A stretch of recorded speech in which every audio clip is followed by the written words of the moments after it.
Donc nous sommes le mardi 5 octobre 2021, c'est le 5e jour de la fête de la science. Bonjour.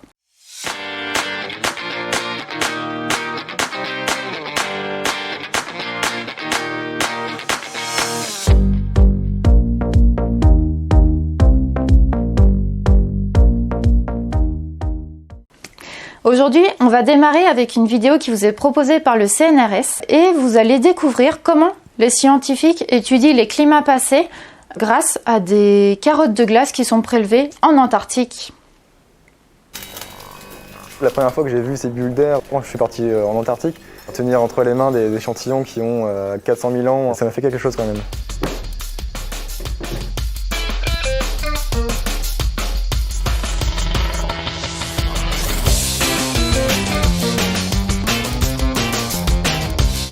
Dans notre manip, on s'intéresse aux variations climatiques du passé, et notamment aux périodes chaudes de déglaciation.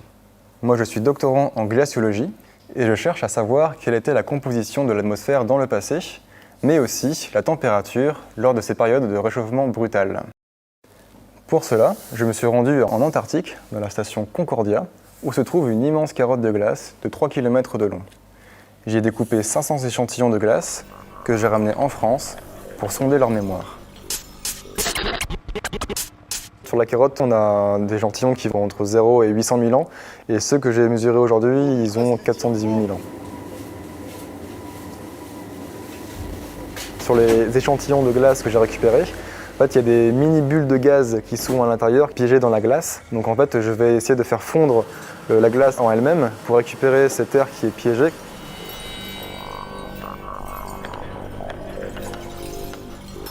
Je vais m'intéresser principalement à l'oxygène.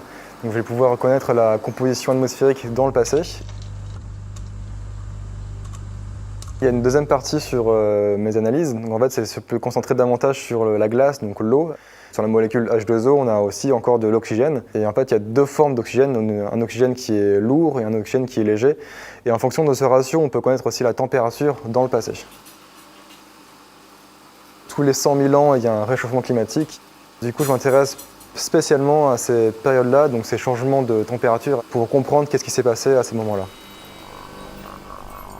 La carotte que j'étudie va jusqu'à 800 000 ans, donc 3 km de profondeur.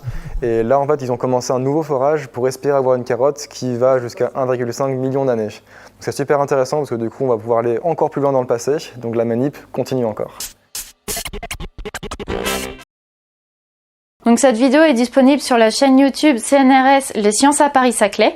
N'hésitez pas à aller faire un tour, vous retrouverez cette vidéo, mais vous en trouverez également plein d'autres qui sont tout aussi intéressantes les unes que les autres. Donc vraiment, n'hésitez pas, c'est pas du temps perdu. On va passer tout de suite à la présentation du littéraire. Donc c'est un livre aujourd'hui qui reste sur le thème de l'eau. C'est un livre qui s'appelle « Et la mer monte ». Donc, qui aborde bien sûr des questions environnementales. Et donc cette vidéo vous est proposée par les médiathécaires du réseau des médiathèques de l'agglomération Paris-Saclay. C'est parti! Aujourd'hui, on parle du livre « Et la mer monte ». Il est écrit par 3 personnes. Éric Chemillon, qui est enseignant et chercheur, Mathieu Duméty, qui est animateur scientifique, connu sous le nom de professeur Feuillade sur les réseaux, et Guillaume Bouzard, qui est dessinateur de presse et de BD. Ce livre parle du réchauffement climatique, mais à travers le thème de l'augmentation du niveau des mers. On commence en parlant de temps géologique, d'anthropocène, de taux de CO2 dans l'atmosphère. Ensuite, on révise l'impact de l'homme sur le climat, et surtout, l'impact du changement climatique sur la vie de l'homme. Et enfin, on apprend tout sur les marées, les sédiments, le mouvement des côtes et surtout, on découvre aussi les solutions possibles car elles existent pour enrayer le phénomène. Ce qui est super dans ce livre, ce sont les différents niveaux de lecture. Le texte du chercheur Éric Chemillon est dense, plein d'arguments pointus et pertinents. C'est sûr, ça va plaire à tous les scientifiques purs et durs. Et pour les autres, ils vont se régaler avec les encarts de Mathieu Duméty et les dessins de Guillaume Bouzard. Ces deux-là nous font passer le même message, mais avec une bonne dose d'humour bien corrosif qui marche à tous les coups. C'est dur une seule info, hein. Il y en a plein. Bon, je retiendrai 2 conséquences très concrètes. En France, l'immeuble Signal à Soulac-sur-Mer est menacé d'effondrement par la montée des eaux. Et dans le Pacifique, tout là-bas très loin, aux îles Tarawa, le président a déjà acheté 20 km² à ses voisines, les îles Fidji, pour pouvoir relocaliser sa population. Les conséquences du réchauffement climatique, c'est dès maintenant, c'est pas dans 50 ou dans 100 ans. Oui, on recommande très vivement. Derrière son aspect ludique et rigolo, ce livre est un vrai manifeste argumenté sur les conséquences du réchauffement climatique. Oui, la montée des eaux est un vrai sujet préoccupant. Mais bonne nouvelle, on peut trouver des solutions.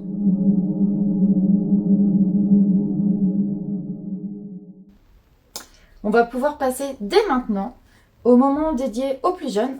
On fait la petite expérience. Donc aujourd'hui, je vous propose de continuer à explorer les océans. Et donc, on va commencer tout de suite par l'expérience. Donc pour cette expérience, il vous faut un montage comme celui-ci. Je vais vous expliquer tout de suite comment vous pourrez le faire. Il vous faudra du colorant alimentaire, 2 couleurs. Moi, j'ai du rouge et du bleu. De l'eau froide, donc vous pourrez la placer au réfrigérateur un petit peu avant de faire l'expérience. De l'eau chaude. Alors, il ne faut pas qu'elle soit spécialement bouillante, hein, chaude autour de 50 degrés, c'est largement suffisant. Du sel et puis 2 petites pinces. Donc les pinces, ça peut être donc des pinces à linge. Moi j'ai 2 pinces comme ceci. Ça peut être aussi des trombones, ça marche très bien. Donc, hop. Donc le montage que j'ai ici, en fait, il est très simple. Ce sont 2 bouteilles en plastique. Donc moi, je les ai choisies lisses et carrées parce que c'était plus facile à faire. Celles qui sont ondulées, ce sera plus difficile d'avoir une étanchéité maximale. Donc peut-être choisir plutôt des bouteilles de jus de fruits, par exemple, hein, plutôt lisses. Et donc ce que j'ai fait, c'est que j'ai fait 2 trous dans chaque à même hauteur sur le même côté. Et j'ai passé dans ces trous 2 pailles, 2 morceaux de paille. Et donc pour terminer le montage, j'ai mis un petit peu de colle, de pistolet à colle, mais ça peut aussi marcher avec de la gomme fixe. Mais voilà, pour assurer l'étanchéité, le mieux c'est vraiment le pistolet à colle. Donc, pour réaliser l'expérience, ça va être très simple. Je vais commencer par fermer mes pailles avec les pinces que j'ai à disposition. Voilà. Une en haut et une en bas. Donc vérifiez que vos pinces ferment bien.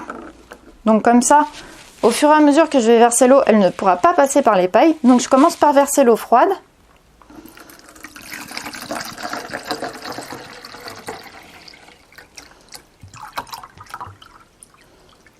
Voilà, donc il faut que l'eau arrive plus haut que la seconde paille. Et puis, je termine par l'eau chaude.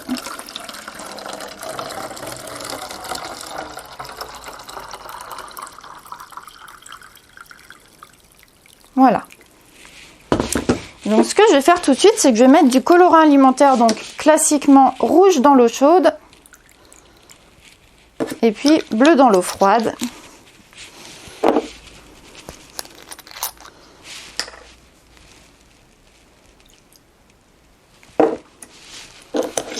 Et je vais rajouter aussi un peu de sel donc dans mon eau froide.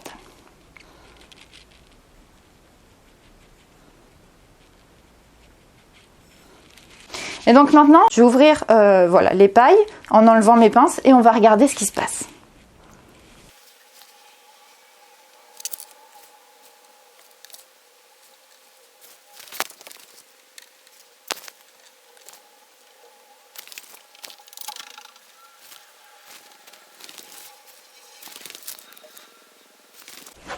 Donc ce qu'on essaye de faire là, en fait, c'est une modélisation de ce qui se passe dans les océans au niveau des courants. Tu as peut-être déjà entendu parler du Gulf Stream. Hein, le Gulf Stream, c'est un grand courant qui remonte, qui part du Mexique et qui remonte vers le nord jusqu'au Groenland.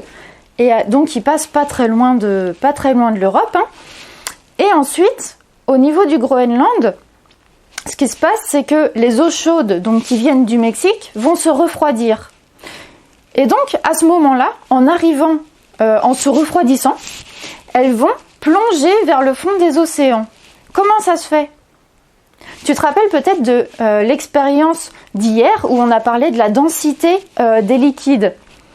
Donc, les liquides plus chauds, l'eau en tout cas, chaude, est moins dense que l'eau froide. Et notamment, en plus de l'eau froide salée.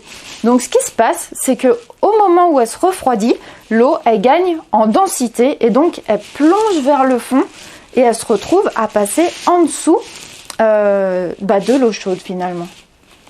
L'eau chaude, donc, elle se trouve plus en surface. Et donc là, regarde, c'est ce qu'on a fait avec notre expérience. On a notre eau chaude qui est colorée en rouge et donc là, on voit bien qu'elle se trouve au-dessus de l'eau froide qui est colorée en bleu ici, qui se retrouve au fond des bouteilles. Donc, qu'est-ce qui s'est passé ? On avait mis notre eau froide dans la bouteille, dans celle-ci, notre eau chaude dans celle-ci, et donc on voit bien finalement que l'eau froide a circulé par la paille du bas, ici, et donc c'est pour ça qu'elle se retrouve plus en bas, et ici, l'eau chaude a traversé et passé de l'autre côté, en passant par la paille du haut. On voit bien que, ici, on a une eau qui est bien bleue, qui a la même couleur qu'initialement. Ici, c'est un petit peu moins net, ça s'est un petit peu mélangé. Et ici, on a bien une eau très très rouge. Finalement, l'eau chaude est bien restée en surface. Donc voilà ce qui se passe au niveau des courants océaniques. Donc c'est des courants à grande échelle et qui sont différents finalement de ceux qu'on peut ressentir parfois quand on va se baigner. On sent des fois qu'il y a des petits courants plus chauds quand on va se baigner dans la mer. On sent qu'il y a des courants qui sont un petit peu plus chauds ou par endroits ou d'autres fois un petit peu plus frais. Donc c'est pas exactement ces courants-là dont on parle dans cette expérience ici. Ce sont des courants qui sont bien plus grands et qu'on ne peut pas percevoir puisque par exemple l'eau froide dont on parle ici, elle est carrément presque à 4000 mètres de profondeur.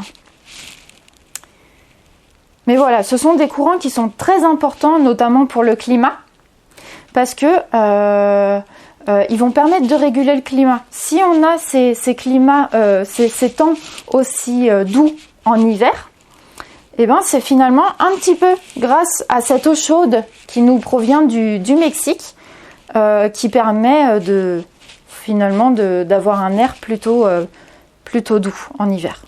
Alors j'espère que cette expérience t'a plu, que tu l'as trouvée plutôt jolie finalement aussi. Et donc demain, on va se retrouver pour un défi. Donc on te donnera la réponse du défi qu'on t'a proposé samedi. Et on t'en proposera un autre parce que je suis sûre que tu es un petit peu joueur. Donc on va terminer sur notre petite recommandation quotidienne. Donc aujourd'hui c'est l'ouverture de l'exposition sur la trace des panthères des neiges que vous pourrez voir à la médiathèque Léo Ferré à Marcoussis. Donc sur les horaires, en suivant les horaires d'ouverture habituels. Et n'hésitez pas à y aller également samedi après-midi puisqu'il y aura quelqu'un pour vous accompagner dans votre visite et vous donner davantage d'explications. Ce samedi de 14h à 17h. Je vous souhaite une très bonne fin de journée et on se retrouve demain. À bientôt!